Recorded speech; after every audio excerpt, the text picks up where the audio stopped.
In order to build up KP-Kc relationship for any reaction, the procedure to build up a relationship between KP-Kc almost same all of reactions. যত reaction আছে সবগুলো রিঅ্যাকশনের জন্য KP-Kc রিলেশনশিপটা almost same. এই ক্ষেত্রে আমরা যদিও আগে করেছি যেহেতু আমাদের রিভিশন ক্লাস, সো আমরা একটা রিঅ্যাকশনের KP-Kc রিলেশনশিপটা আমরা বিল্ড আপ করি, দেন অ্যানাদার রিঅ্যাকশনের জন্য কি হবে এবং সেখানে কি ধরনের রিলেশনশিপ আছে সেটা আমরা বুঝতে পারব। সে ফর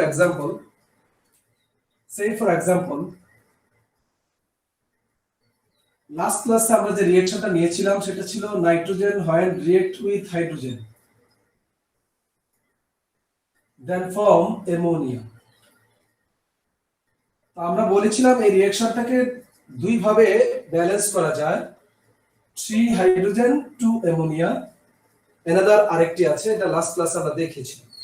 যদি এই রিঅ্যাকশনটি তোমাদের স্টেমে মেনশন করা থাকে তাহলে এই রিঅ্যাকশনটির মধ্যে কেপি এবং কেসি অর্থাৎ এই রিঅ্যাকশনটির কেপি কেসির মধ্যে রিলেশনশিপটা কেমন হবে বা কেপি কেসির মধ্যে সম্পর্কটা কেমন হবে সেটা হয়তো তোমাকে সি কোশ্চেন, সি পার্ট আর I mean application type question তোমাকে আস্ক করতে পারে। তো সেই ক্ষেত্রে অ্যানসারটা কি? ইনিশিয়ালি আমরা অ্যানসারের মানে দেখো বাবা অ্যানসারের শুরুতেই কিন্তু রিঅ্যাকশনটা লিখবো, related reaction or mentioned reaction, রিঅ্যাকশনটা লিখলাম। এবার বাবা এই reaction according to active mass law the Kc equation of that reaction equals to হবে কি, এই ইকুয়েশনটা Kc ইকুয়েশন এই যে রিঅ্যাকশনটা তার Kc ইকুয়েশনটা হবে প্রোডাক্টের মোলার কনসেন্ট্রেশন, প্রোডাক্ট এখানে অ্যামোনিয়া তার মোলার কনসেন্ট্রেশন এবং কোএফিশিয়েন্টটা রেজ টু পাওয়ার এবং নাইট্রোজেনের মোলার কনসেন্ট্রেশন ইনটু হাইড্রোজেনের মোলার কনসেন্ট্রেশন কিউব। এই হচ্ছে আমার কেসির equation.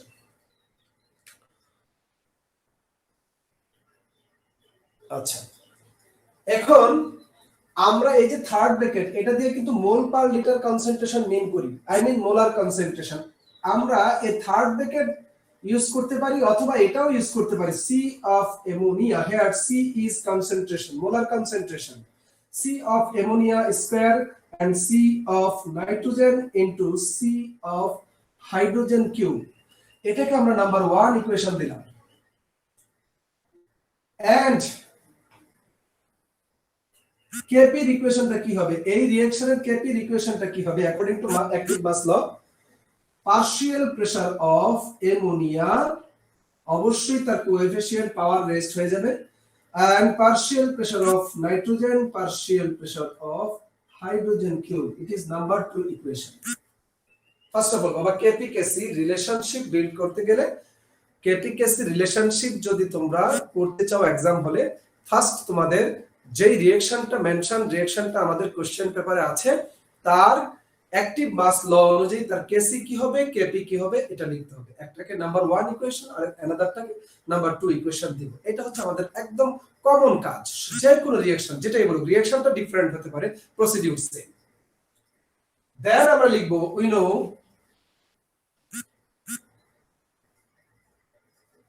we know PV equals to nRT। এটা কি, এটা আমাদের কোথা থেকে আনলাম, second paper first chapter Boyle's law, Charles law, Avogadro's law, তিনটা লকে যখন কম্বাইন করি আমরা তাহলে এই ইকুয়েশনটা পাই। তাহলে এখান থেকে আমরা কি লিখতে পারি, শুরু কিছু বলছো, PV equals to nRT। এই PV equals to nRT, here P is pressure, V is volume, N is mole number of gas, R is the molar constant, T is temperature। P equals to কি লেখা যায় দেখো, N by V RT। এই N by V এটা হচ্ছে concentration mole per litre, V হচ্ছে litre, V এর unit litre, N এর unit mole per litre, I mean molar concentration. এটাকে আমরা কি লিখতে পারি, P equals to CRT, it is third number equation, P equals to CRT, C is molar concentration, C equals to হচ্ছে N by V। এখন দেখো এই যে থার্ড নাম্বার ইকুয়েশনটা, এখানে P টা হচ্ছে প্রেসার। তোমরা জানো ইকুইলিব্রিয়াম স্টেটে নাইট্রোজেন গ্যাস আছে, হাইড্রোজেন গ্যাস আছে, অ্যামোনিয়া গ্যাস আছে, তিনটা গ্যাসের একটা মিক্সচার। এই মিক্সচারটা একটা প্রেসার ক্রিয়েট করছে, এটা হচ্ছে টোটাল প্রেসার। টোটাল প্রেসার কিন্তু according to Dalton's law, total pressure কিন্তু ওই মিশ্রণে বা ওই মিক্সচারে যে রিলেটেড গ্যাস কম্পোনেন্ট গুলো আছে তাদের ইন্ডিভিজুয়াল যে পার্শিয়াল প্রেসার তার সামেশনটাই হচ্ছে কিন্তু total pressure according to our Dalton's law. তাহলে যেহেতু ইকুইলিব্রিয়াম স্টেটে তিনটা গ্যাসের একটা মিক্সচার আছে, তাহলে এই যে প্রেসারের যে ইকুয়েশনটা, প্রেসার P = CRT, তাহলে এই প্রেসারের ইকুয়েশনটা আমরা একটা মিক্সচারে যত কম্পোনেন্ট গ্যাস থাকবে তাদের প্রত্যেকের ক্ষেত্রে ইন্ডিভিজুয়ালি আমরা অ্যাপ্লাই করতে পারি। তাহলে এই ইকুয়েশনটাকে যদি আমরা নাইট্রোজেনের জন্য অ্যাপ্লাই করি, হাইড্রোজেনের জন্য অ্যাপ্লাই করি এবং অ্যামোনিয়ার জন্য অ্যাপ্লাই করি, তাহলে আমরা কি পাই? at equilibrium state partial pressure of nitrogen equal to হবে বাবা, P এর জায়গাতে লিখেছি instead of P লিখেছি P of N2, তাহলে P of N2 R এবং T যেহেতু কনস্ট্যান্ট, all গ্যাস যত গ্যাস আছে মোলার, এটা যেহেতু আমরা জানি এই গ্যাস সকল গ্যাসের জন্য at constant temperature সকল গ্যাসের জন্য R এর ভ্যালুটা যেহেতু সেম, সো আর নাইট্রোজেনের জন্য যা হাইড্রোজেনের জন্য তা অ্যামোনিয়ার জন্য সেম। আর এই যে মিক্সচারটা আছে একটা কনস্ট্যান্ট টেম্পারেচারে কিন্তু এই মিক্সচারটা কিন্তু আছে। ওই ইকুইলিব্রিয়াম স্টেটে যে টেম্পারেচারটা এটা ধরে নিলাম T, এই T কিন্তু হাইড্রোজেনের জন্য, নাইট্রোজেনের জন্য এবং অ্যামোনিয়ার জন্য সবার জন্য কিন্তু T সেম। তাহলে T এবং R গ্যাস ডিফারেন্ট হতে পারে কিন্তু R এবং T কিন্তু ডিফারেন্ট হবে না। কিন্তু তাদের গ্যাস ডিফারেন্ট হলে তাদের মোলার কনসেন্ট্রেশন অ্যামাউন্ট ডিফারেন্ট হতে পারে, মোলার কনসেন্ট্রেশন ডিফারেন্ট হতে পারে। তাহলে আমরা এই ইকুয়েশনটাকে যখন নাইট্রোজেনের জন্য ক্রিয়েট করব, অ্যাপ্লাই করব, তাহলে এখানে কিন্তু C হবে না শুধু, এটা হবে C of N2, because C change হলে P চেঞ্জ হয়, P চেঞ্জ হওয়া মানে C চেঞ্জ হওয়া। তাহলে নাইট্রোজেনের C আর হাইড্রোজেনের C ডিফারেন্ট হতে পারে, আবার সেমও হতে পারে, ডিফারেন্টই বেশি হবে। অ্যামোনিয়ারটা নাইট্রোজেনের আর হাইড্রোজেনের পার্শিয়াল প্রেসারটা মানে ডেফিনেটলি ডিফারেন্ট হবে। তাহলে আমরা এখানে হাইড্রোজেনের জন্য যদি অ্যাপ্লাই করি স্যার হ্যাঁ বলো আনা সে এগেইন, যে প্রেসার চেঞ্জ হলে কনসেন্ট্রেশন চেঞ্জ হবে। হ্যাঁ যদি তুমি খেয়াল করো কনসেন্ট্রেশন মানে মোল পার লিটার, তাহলে ভলিউমটা তো সেম, তাহলে মানে মোল যদি ডিফারেন্ট হয় তাহলে মোল পার লিটার মানে মোলার কনসেন্ট্রেশনটা ডিফারেন্ট হবে। এখন কোন একটা মিক্সচারের মধ্যে যার মোল নাম্বার বেশি থাকবে তার মলিকিউল নাম্বার বেশি, মলিকিউল নাম্বার বেশি মানে তার প্রেসারও বেশি। তাহলে যদি ইকুয়াল অ্যামাউন্ট, মোল অ্যামাউন্ট যদি ইকুয়াল না হয় তাহলে ডেফিনেটলি তাদের মোলার কনসেন্ট্রেশন ইকুয়াল হবে না। মোলার কনসেন্ট্রেশন ইকুয়াল না হলে ওদের প্রেসারও ইকুয়াল হবে না, বিকজ মোল নাম্বার ইকুয়াল না, মলিকিউল নাম্বার ইকুয়াল নয়, মলিকিউল নাম্বার ইকুয়াল না হলে যে প্রেসারটা অ্যাপ্লাই করবে সেটাও ইকুয়াল হবে না। সো আমরা বলতে পারি concentration different means pressure different, but there R and T will be unchanged, it is constant. Is it clear? তাহলে partial pressure of hydrogen equals to C of hydrogen and RT, এখানেও কিন্তু R of hydrogen T of hydrogen লিখিনি, constant RT constant all gases. তাহলে partial pressure of ammonia আমরা লিখতে পারি C of ammonia RT unchange. Okay fine. তাহলে আমরা এই থার্ড নাম্বার ইকুয়েশনটা আমাদের যে রিলেটেড রিঅ্যাকশন, সেই রিলেটেড রিঅ্যাকশনের ইকুইলিব্রিয়াম স্টেটে যে যে প্রেজেন্স আছে তাদের জন্য অ্যাপ্লাই করে আমরা এটা পেলাম। এখন বাবা সরি, এই যে আমরা পেলাম P of N2, P of H2, P of ammonia, এই যে P of ammonia, P of N2, P of H2 আছে কিনা দুই নাম্বার ইকুয়েশনে। এখন এই নাম্বার 2 ইকুয়েশনে আমরা এই ভ্যালুগুলো আমরা বসাবো। তাহলে in number 2 equation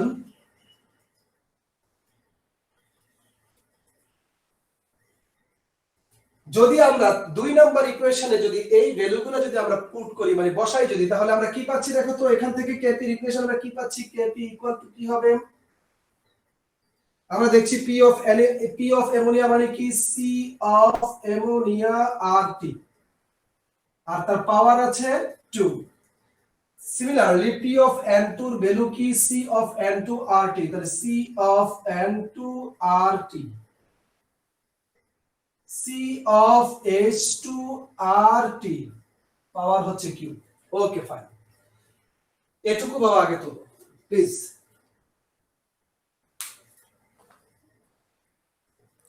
এইটুকু আগে তোমাদের কমপ্লিট করতে হবে।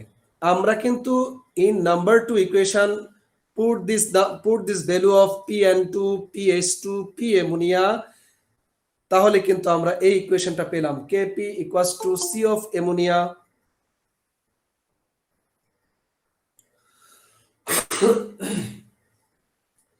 আমাদের ফার্স্ট কিন্তু আমরা এই রিঅ্যাকশনটার কেসি এর ইকুয়েশন অ্যাক্টিভ মাস ল অনুযায়ী কি হবে এবং কেপি এর ইকুয়েশন কি হবে তা লিখলাম।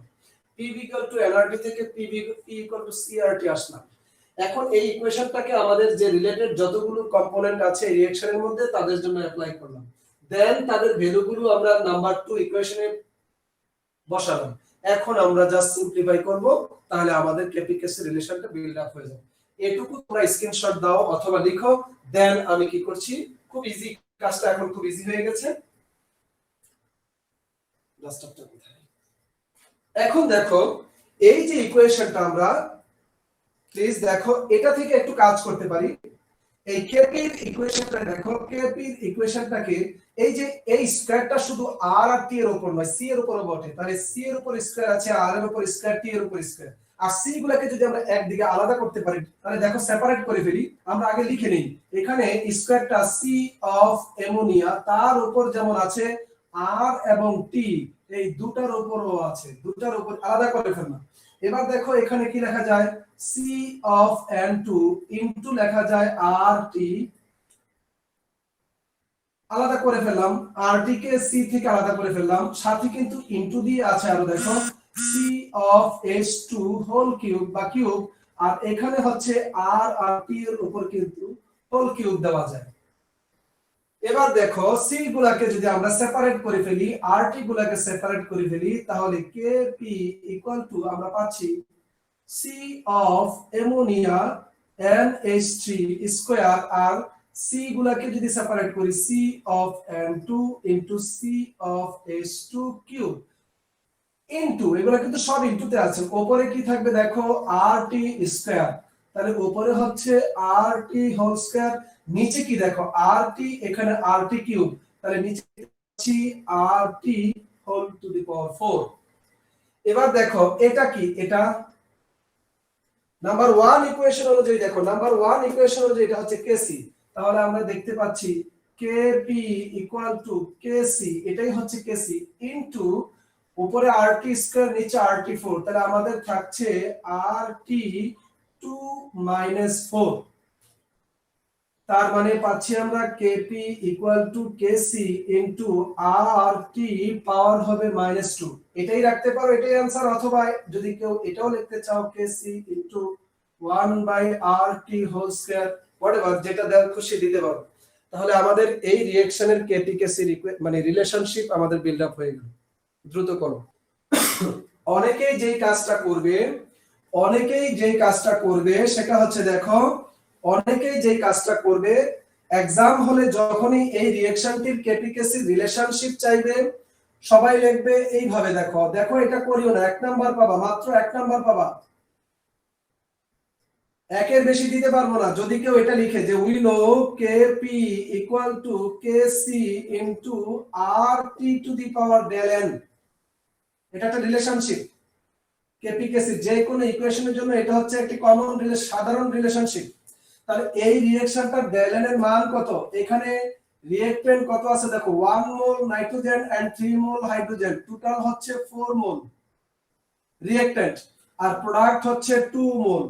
তাহলে কোন রিঅ্যাকশনের del n = হচ্ছে মোল নাম্বার অফ রিঅ্যাকট্যান্ট, আরে product minus mole number of reactant, তাহলে মোল নাম্বার অফ মানে n number of product n number of reactant, তাহলে প্রোডাক্টের কত বলো 2, তাহলে প্রোডাক্টের 2 আর রিঅ্যাকট্যান্টের হচ্ছে 4, তাহলে del n এর মান হচ্ছে কত -2।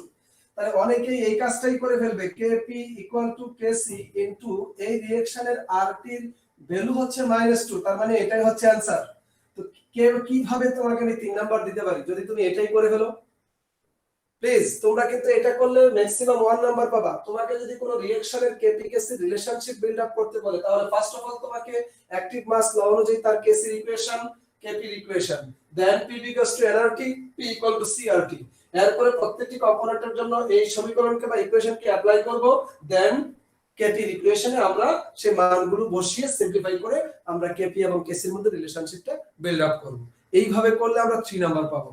না হলে কিন্তু এভাবে করো না। দেখো এইভাবে যদি এমসিকিউর জন্য তুমি করতে পারো, যদি তোমাকে এমসিকিউ তে কোশ্চেন করে তুমি শর্টকাট তুমি এটা করে ফেলতে পারো।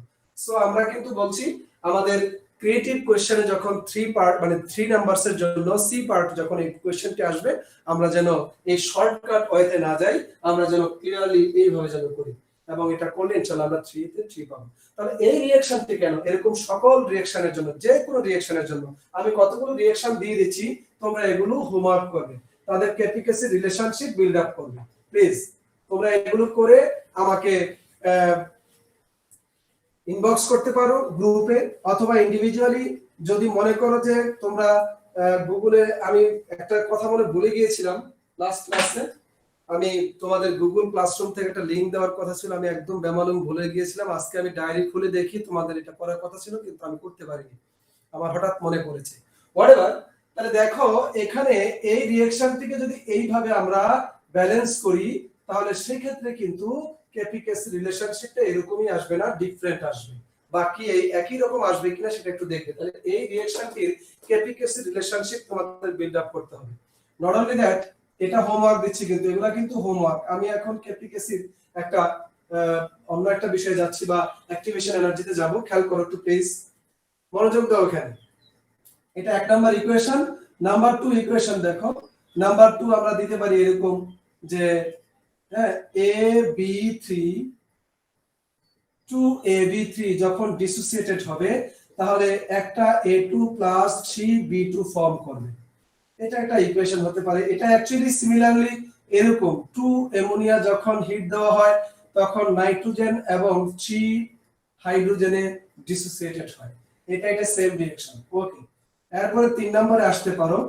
ডাই নাইট্রোজেন টেট্রাঅক্সাইড কে যখন তুমি হিট দিবা তাহলে 2 নাইট্রোজেন ডাইঅক্সাইড ফর্ম করবে। It is another dissociation reaction. 4 number reaction PCl5 বা PCl3 প্লাস ক্লোরিন রিঅ্যাকশন করে PCl5 ফর্ম করবে, অথবা এটা অপোজিট ডিরেকশন দিলেও সেম। এই রিঅ্যাকশনগুলোর কেপি এবং কেসি রিলেশনশিপ তোমাদের হোমওয়ার্ক করতে হবে, এগুলাই বেশিরভাগ সময় আসে। আরেকটা দিতে পারি বড় জোর 5 number, hydrogen plus iodine equal to হচ্ছে হাইড্রোজেন আয়োডাইড 2 হাইড্রোজেন আয়োডাইড করতে পারো। এটাকে আরো একভাবে তোমার কি করা যায়, ব্যালেন্স করা যায়, সেটা হচ্ছে half of H2 half of I2 equal to হচ্ছে HI, যেটা দিয়েই করো হোয়াটএভার। এটার কেপি-কেসি রিলেশনশিপ অথবা এটার যে কোনো একটা কেপি-কেসি রিলেশনশিপ করতে পারো। তাহলে এগুলো আমাদের হোমওয়ার্ক হলো।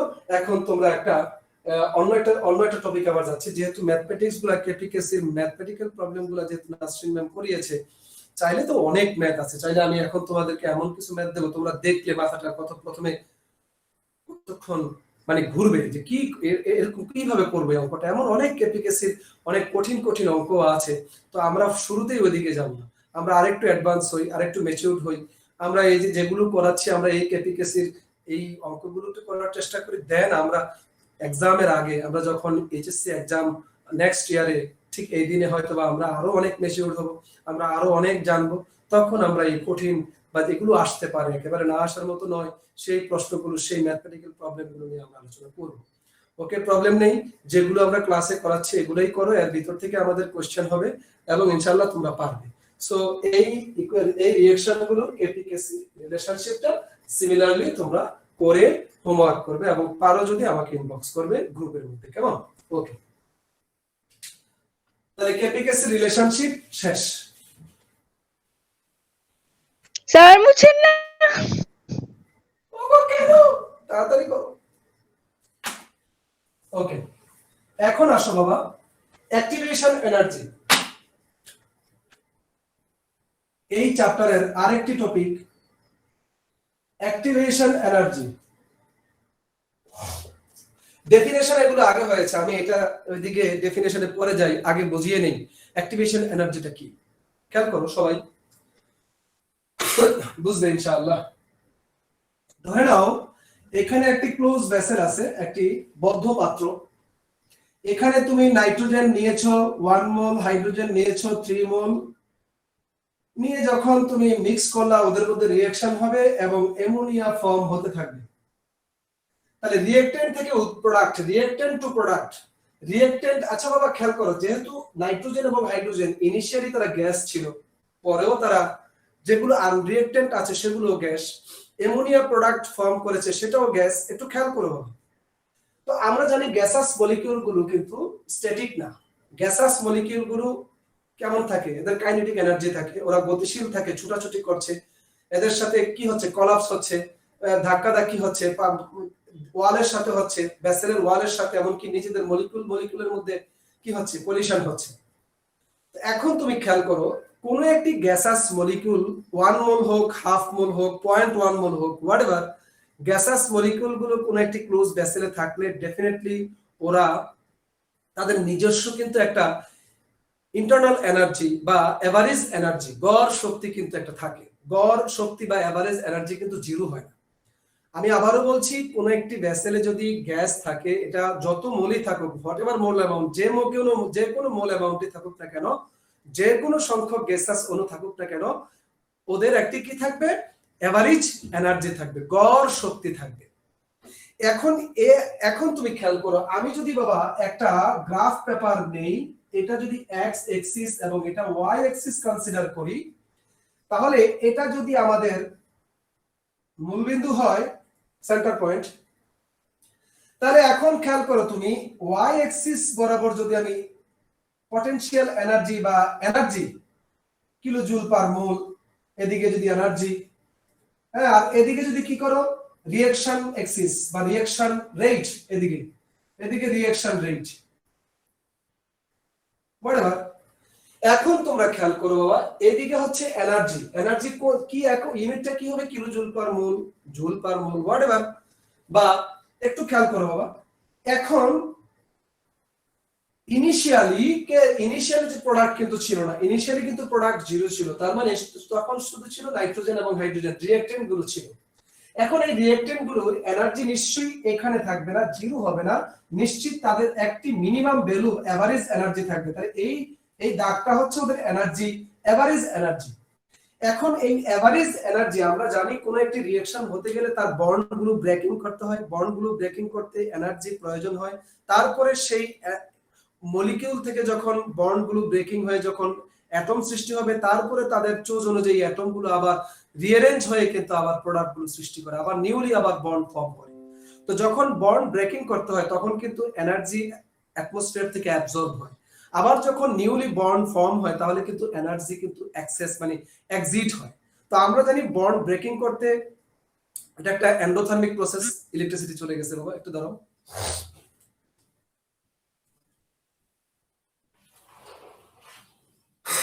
লাস্ট 2 ডেজ ইলেকট্রিসিটি খুব প্রবলেম করছে। আমি জানি না, এদিকে মনে হয় একটু জানালাটা খুলে দিয়েছি, একটু রিফ্লেকশন তোমাদের প্রবলেম হতে পারে, তারপরে বলছি যেহেতু আসলে ওয়াই নেই, ইলেকট্রিসিটি চলে গেছে, লাইট লাগবে। তো একটু খেয়াল করো বাবা, আমি যেটা বলছিলাম, তোমরা কোন একটি রিঅ্যাকশনের যে রিঅ্যাকট্যান্ট গুলো আছে, তার যে মলিকিউল গুলো আছে, এই মলিকিউল গুলো একটা মিনিমাম এনার্জি যদি অ্যাবজর্ব করতে না পারে, তাহলে তাদের যে বন্ড আছে সেগুলো ব্রেকিং হবে না। বন্ড ব্রেকিং না হলে মলিকিউল থেকে অ্যাটম হবে না। আমরা জানি মলিকিউল কখনো কেমিক্যাল চেঞ্জে পার্টিসিপেট করে না, অ্যাটম গুলো করে। তাহলে মলিকিউল থেকে আগে অ্যাটম হতে হবে, অ্যাটম হতে হলে তার বন্ড গুলো ব্রেক লাগবে। এই বন্ড ব্রেক করতে হলে আমাদের এনার্জি মানে এটা একটা এন্ডোথার্মিক নাকি এক্সোথার্মিক তোমরা ভালো জানো, এটা অবশ্যই এন্ডোথার্মিক। বন্ড ব্রেক করতে গেলে অ্যাটমসফিয়ার থেকে বা থেকে টেম্পারেচার কি করবে, তারা গেইন করবে, নিবে, শোষণ করবে। কিন্তু খেয়াল করো, এদের কিন্তু এই যে নাইট্রোজেন এবং হাইড্রোজেন, যখন সে রিঅ্যাকট্যান্ট, এখনো সে প্রোডাক্ট ফর্ম করে নাই, প্রোডাক্ট ফর্ম করতে হলে তাদের যে এভারেজ এনার্জি এখন এখানে আছে, এটা কিন্তু জিরো না। সে ফর এক্সাম্পল 10, এটা ভ্যালু হচ্ছে 10, তারপরে মনে করো যে 15, তারপরে মনে করো 20, তারপরে মনে করো 25, তারপরে মনে করো 30, তারপরে 35, তারপরে মনে করো 40। এই হচ্ছে এনার্জির প্যারামিটার। তো খেয়াল করো এখন এই যে নাইট্রোজেন এবং হাইড্রোজেন তারা আছে এখন এখানে, নাইট্রোজেন এবং হাইড্রোজেন তাদের এনার্জি, এভারেজ এনার্জি এখন এখানে আছে। এখন এই অবস্থা থেকে সে যদি অ্যামোনিয়াতে কনভার্ট হইতে চায় তাহলে অ্যাটমসফিয়ার থেকে সে কিছু এনার্জি গেইন করতে হবে, এনার্জি ধীরে ধীরে অ্যাবজর্ব করবে। তো এনার্জি যদি অ্যাবজর্ব করবে তাদের এনার্জির গ্রাফটা কিন্তু এখানে থাকবে না, গ্র্যাজুয়ালি এটা ইনক্রিজ করবে। তো ইনক্রিজ করতে করতে করতে করতে একটা পর্যায়ে যে লাস্ট একটা পর্যায়ে গিয়ে দেখো নাইট্রোজেন নাইট্রোজেন বন্ড ব্রেকিং হবে, হাইড্রোজেন হাইড্রোজেন বন্ড ব্রেকিং হবে। আমরা একটা খেয়াল করো, আমরা এটাকে এত জটিল বিক্রিয়াটা না নিয়ে যদি আমরা এরকম একটি বিক্রিয়া আমরা কনসিডার করি A প্লাস BC এরা হচ্ছে রিঅ্যাকট্যান্ট, বিক্রিয়া করে আফটার বিক্রিয়া মানে রিঅ্যাকশন তাহলে এখানে তৈরি হবে AB প্লাস C। খেয়াল করো বাবা, আমরা একটু সিম্পলিসিটি করার জন্য বা সিম্পলিফাই করার জন্য আমরা এই রিঅ্যাকশনটা নিলাম। দেখো এখানে A একটি অ্যাটম, BC একটি মলিকিউল, B এবং C এর মাঝে একটা বন্ড আছে, এই বন্ড ব্রেকিং হবে, B এবং C আলাদা হবে, B তখন C এর থেকে আলাদা হয়ে এর সাথে আবার বন্ড ফর্ম করবে এবং AB ফর্ম করবে আর C সেপারেট হয়ে যাবে। এটা একটা রিঅ্যাকশন হলো। এখন তুমি খেয়াল করো এই যে এই অবস্থানে ছিল A প্লাস BC, এদের এনার্জি ছিল 10, গ্রাজুয়ালি তারা অ্যাবজর্ব করেছে এনার্জি। এখানে গিয়ে কি হলো, এর সাথে B এর গ্রাজুয়ালি একটা বন্ড ফর্ম করছে আর B এর সাথে C এর বন্ডটা কমপ্লিটলি ব্রেক হয় নাই, partially break partially form. B এর সাথে C এর বন্ড ব্রেকিং কমপ্লিটলি হয় নাই, পার্শিয়ালি হয়েছে, এর সাথে B এর বন্ড কমপ্লিটলি ফর্ম হয় নাই, পার্শিয়ালি হয়েছে। That means it is intermediate state, মাঝামাঝি একটা অবস্থা। এই অবস্থা তার এনার্জি ম্যাক্সিমাম।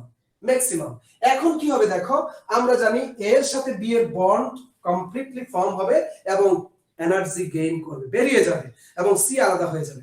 তাহলে এনার্জি যখন আবার সর্বোচ্চ অ্যাবজর্ব করার পর AB যখন বন্ড কমপ্লিট হবে, তাহলে বন্ড যখন কমপ্লিট হবে এই এনার্জি আবার ছাড়তে থাকবে, গেইন করতে থাকবে। এখন গেইন করতে থাকলে তার গ্রাফটা কিন্তু আবার নিচের দিকে নামবে। এখন এই গ্রাফটা হতে পারে এখানে অথবা এখানেও চলে আসতে পারে। দেখো তার A এবং BC, দেখো এই রিঅ্যাকট্যান্টের এখানে কিন্তু ছিল তাদের মূল এনার্জি, এভারেজ এনার্জি। এখন যদি এখানে খেয়াল করো BC, খেয়াল করো এখানে যদি AB প্লাস C অথবা এখানেও AB প্লাস C দুটো দেখালাম, যদি তারা এনার্জি অ্যাবজর্ব করে এখানে এসে কমপ্লিট থেমে যায় তাহলে দেখো একটু বোঝার চেষ্টা করো, আবার এখানেও আসতে পারে তারা। এখন এখানে আসলে কি হবে, এক্সোথার্মিক নাকি এন্ডোথার্মিক, আর এখানে আসলে কি হবে, এটা এক্সোথার্মিক হবে নাকি এন্ডোথার্মিক হবে, একটু বোঝার চেষ্টা করো। তাহলে এদের এভারেজ এনার্জি ছিল 10, তার থেকে দেখো এই 10 কিলোজুল পার মোল থেকে তারা কিন্তু একটা ম্যাক্সিমাম এনার্জি কিন্তু গেইন করেছে, ধরো 40 কিলোজুল। তাহলে 10 ছিল 40 কিলোজুল পর্যন্ত তারা গিয়েছে, তাহলে 10 তো আগেই ছিল, তারা কিন্তু 0 থেকে 40 যায়নি, 10 থেকে 40 গিয়েছে। তাহলে এখানে যে এনার্জিটা অ্যাবজর্ব করলো এটা কত কিলোজুল বলো, 30 বা 30 কিলোজুল পার মোল, বোঝার চেষ্টা করলো। তাহলে এই এনার্জিটা তারা এক্সেস, তাদের এভারেজ এনার্জি থেকে এক্সেস এই এনার্জিটা তারা যখন অ্যাবজর্ব করতে পারবে তখনই তারা রিঅ্যাকট্যান্ট থেকে প্রোডাক্ট হতে পারবে। এই মিনিমাম এনার্জিটা তারা যদি না পায় অ্যাটমসফিয়ার থেকে, তারা রিঅ্যাকট্যান্ট থেকে প্রোডাক্ট হতে পারবে না। তাহলে এই এক্সট্রা এনার্জি যেটা এভারেজ এনার্জি থেকে বেশি লাগলো, সেই এক্সট্রা এনার্জিটাই হচ্ছে তার অ্যাক্টিভেশন এনার্জি। আচ্ছা এখন খেয়াল করো এই মলিকিউল, এই অ্যাটম গুলো A B C বা এই রিঅ্যাকট্যান্ট গুলো তারা কিন্তু এনার্জি অ্যাবজর্ব করে ট্রানজিশন স্টেট বা ইন্টারমিডিয়েট স্টেট অতিক্রম করে কিন্তু তারা প্রোডাক্ট হলো। এখন প্রোডাক্ট হতে গিয়ে যদি তারা এখানে এসে থেমে যায় তাহলে দেখো তারা যেটুকু এনার্জি অ্যাবজর্ব করেছে সেটুকু এনার্জি ধরে নাও, এই যে সাপোজ এটা মনে করো এখানে আছে 10 থেকে 30 কিলোজুল তাপ অ্যাবজর্ব করেছে, বাট তারা কিন্তু ছাড়লো কতটুকু, দেখো এখান থেকে এখানে 40 থেকে 20, তো ছাড়লো কত 20 আর অ্যাবজর্ব করলো কত 30। তাহলে অ্যাবজর্ব করেছে তারা অ্যাটমসফিয়ার থেকে এনার্জি গেইন করেছে 30, আর রিঅ্যাকট্যান্ট থেকে প্রোডাক্ট হতে গিয়ে তারা আবার গেইন করেছে, ছেড়ে দিয়েছে, ইমিট করেছে 20। তাহলে অ্যাটমসফিয়ার থেকে নিল 30 আর ইমিট করেছে 20, তাহলে 10 কিলোজুল এনার্জি অ্যাটমসফিয়ারে ঘাটতি হয়ে গেল না, লেকিংস হয়ে গেল না। তাহলে অ্যাটমসফিয়ার থেকে এইভাবে যদি লেকিংস হতেই থাকে আর প্রোডাকশন হতেই থাকে, তাহলে অ্যাটমসফিয়ারের টেম্পারেচার তো অনেক ফল করবে এবং এটা একটা এন্ডোথার্মিক প্রসেস বা এন্ডোথার্মিক রিঅ্যাকশন। আর যদি এখানে প্রোডাক্ট গুলো এখানে না এসে যদি আরো এনার্জি ছেড়ে দিয়ে দেখো আরো ছাড়তেছে না, আরো নিচের দিকে যাচ্ছে, তাহলে আগে তাদের এভারেজ এনার্জি ছিল 10 আর সেখান থেকে ধরে নাও এটা হচ্ছে 5, তাহলে এই 5 এ চলে আসছে, 5 এ চলে আসছে, তাহলে তারা অ্যাবজর্ব করলো 30 আর ছাড়লো কত 40 থেকে 5, 40 থেকে 5, তার মানে 35 কিন্তু ছাড়ছে বাবা, খেয়াল করো 30 কিলোজুল এনার্জি অ্যাবজর্ব করেছে, 35 কিলোজুল এনার্জি ছেড়ে দিয়েছে, তাহলে তারা রিঅ্যাকট্যান্ট থেকে প্রোডাক্ট হওয়ার জন্য 30 কিলোজুল তাপ অ্যাবজর্ব করেছে, 35 কিলোজুল তাপ ইমিট করেছে, তাহলে অতিরিক্ত এক্সট্রা 5 কিলোজুল হিট অ্যাটমসফিয়ারে কি পড়লো, ছড়িয়ে পড়লো। তাহলে আমি নিলাম অ্যাটমসফিয়ার থেকে 30 কিলোজুল আর অ্যাটমসফিয়ার আমি ব্যাক করে দিলাম 35 কিলোজুল, তাহলে এইভাবে যত মোল Ab3 যত মোল AbRc তৈরি হতে থাকবে তত 5 কিলোজুল হিট অ্যাটমসফিয়ারে কি হতে থাকবে, ইমিট হতে থাকবে এবং অ্যাটমসফিয়ার ধীরে ধীরে ওয়ার্ম হতে থাকবে এবং এটা একটা এক্সোথার্মিক প্রসেস। তাহলে আমরা বলতে পারি কোন একটি রিঅ্যাকশন তাদের এভারেজ এনার্জি থেকে একটা মিনিমাম এনার্জি অ্যাবজর্ব করতে পারলে তারা রিঅ্যাকট্যান্ট থেকে প্রোডাক্ট হতে পারে। এই minimum energy, required minimum energy is known as activation energy. and which reaction is endothermic and which is exothermic, আমরা কিন্তু বলতে পারি যদি রিঅ্যাকট্যান্টের এভারেজ এনার্জি থেকে প্রোডাক্টের এনার্জি যদি বেশি হয়, খেয়াল করো রিঅ্যাকট্যান্টের এভারেজ এনার্জি থেকে প্রোডাক্টের এনার্জি যদি বেশি হয় তাহলে কিন্তু একটা এনার্জির ঘাটতি থাকছে। অ্যাটমসফিয়ার থেকে নিলো বেশি, অ্যাটমসফিয়ারে ছেড়ে দিল কম, অ্যাটমসফিয়ার থেকে নিলো বেশি, অ্যাটমসফিয়ারে ছেড়ে দিল কম, তাহলে অ্যাটমসফিয়ার একটা ঘাটতি হবে, এটা এন্ডোথার্মিক হবে। আর যদি অ্যাটমসফিয়ার থেকে নিলো কম কিন্তু প্রোডাক্ট হতে গিয়ে অ্যাটমসফিয়ারে গেইন করে দিল, ইমিট করে দিল বেশি, 30 কিলোজুল নিলো 35 কিলোজুল ছেড়ে দিল, তাহলে এই ক্ষেত্রে কিন্তু বাবা 5 কিলোজুল হিট অ্যাটমসফিয়ারে ছড়িয়ে পড়লো, তাহলে এটা একটা এক্সোথার্মিক প্রসেস। তাহলে আমরা activation energy, what is activation energy? আচ্ছা এখানে আরেকটা কোশ্চেন আসে, reaction rate how depend on activation energy. কোন একটি রিঅ্যাকশনের অ্যাক্টিভেশন এনার্জির উপর রিঅ্যাকশন রেট মানে পার সেকেন্ডে কি পরিমাণ রিঅ্যাকট্যান্ট প্রোডাক্ট হবে এটা কিভাবে ডিপেন্ড করে। মনে রেখো কোন রিঅ্যাকশনের অ্যাক্টিভেশন এনার্জি যদি বেশি হয় তাহলে এত বেশি শক্তি অর্জন করা, রিকোয়ার্ড করা ম্যাক্সিমাম অণু এটা পারবে না। লিটল বিট বা লিটল পোরশন একটা অণু বা মলিকিউলের পক্ষে হয়তো বা এত বেশি এনার্জি গেইন করে প্রোডাক্ট হওয়া সম্ভব, ম্যাক্সিমাম মলিকিউল কিন্তু এত বেশি অ্যাক্টিভেশন এনার্জি অ্যাবজর্ব করা, গেইন করা তার পক্ষে হয়তো পসিবল হবে না। তাই মানে সেক্ষেত্রে কম সংখ্যক মলিকিউল রিঅ্যাকট্যান্ট থেকে প্রোডাক্ট হবে, তার মানে সেক্ষেত্রে তার রিঅ্যাকশন রেট কিন্তু কম হবে। আর যদি কোন রিঅ্যাকশনের খেয়াল করো বুঝার চেষ্টা করো, যদি অ্যাক্টিভেশন এনার্জি বেশি হয় তাহলে এই যে গ্রাফটা বেশি উঁচা হচ্ছে, আর যদি অ্যাক্টিভেশন এনার্জি কম হয়, খেয়াল করো কম হলে মানে মনে করো 5 কিলোজুল আর 10 কিলোজুল, তাহলে যদি অ্যাক্টিভেশন এনার্জি 30 কিলোজুল হয় তাহলে 30 কিলোজুল অ্যাবজর্ব করা ম্যাক্সিমাম মলিকিউলের পক্ষে পসিবল হবে না। ফলে ম্যাক্সিমাম মলিকিউল আনরিঅ্যাক্টেন্ট থাকবে, প্রোডাক্ট হতে পারবে না, রিঅ্যাক্টেন্ট অবস্থায় থেকে যাবে, আর কম খুব সামান্য একটা মলিকিউল পোরশন সেখানে প্রোডাক্ট হবে, তাহলে তার রেটটা কি হবে, কমে যাবে।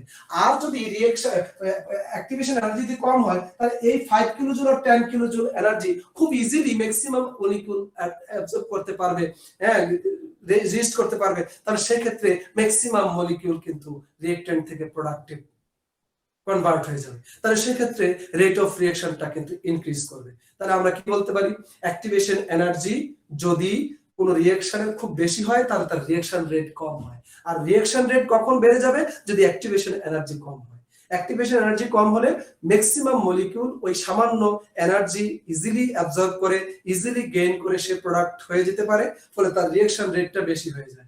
তাহলে আমরা যে ক্যাটালিস্ট ইউজ করি, পজিটিভ ক্যাটালিস্ট, আমরা যে ক্যাটালিস্টের অনেক ক্লাসিফিকেশন আছে, auto catalyst, positive catalyst, negative catalyst, আসলে এগুলা আমাদের এই ক্যাটালিস্ট সম্পর্কে যদি আমরা আরেকটা ক্লাস নিতে পারতাম ভালো হতো। এক্সামিনেশনের আগে যদি দেখি আমরা চেষ্টা করব, যদি পাই ইনশাআল্লাহ ক্যাটালিস্ট নিয়ে আরেকটা ক্লাস আমরা হয়তো ডেলিভার দিতে পারি কিনা। তো এটুকু মনে রাখো, কোন রিঅ্যাকশনে যদি আমরা ক্যাটালিস্ট ইউজ করি ওই রিঅ্যাকশনে ক্যাটালিস্টের মূল কাজটা কি, তো সে কি করে অ্যাক্টিভেশন এনার্জিকে হয় গেইন করে, না হয় ডিক্রিজ করে। যদি অ্যাক্টিভেশন এনার্জি কোন একটি রিঅ্যাকশনের জন্য 30 কিলোজুল থাকে, এখন সেখানে ক্যাটালিস্ট ইউজ করলে যদি অ্যাক্টিভেশন এনার্জি কমে গিয়ে 10 কিলোজুল হয়ে যায়, তাহলে রিঅ্যাকশন রেট কি হবে? বেড়ে যাবে। সো এই জন্য বলেছি ক্যাটালিস্ট অ্যাক্টিভেশন এনার্জিকে ডিক্রিজ করে অথবা ইনক্রিজ করে। তো আমরা একটু বোঝার চেষ্টা করি। Reaction rate depends on activation energy.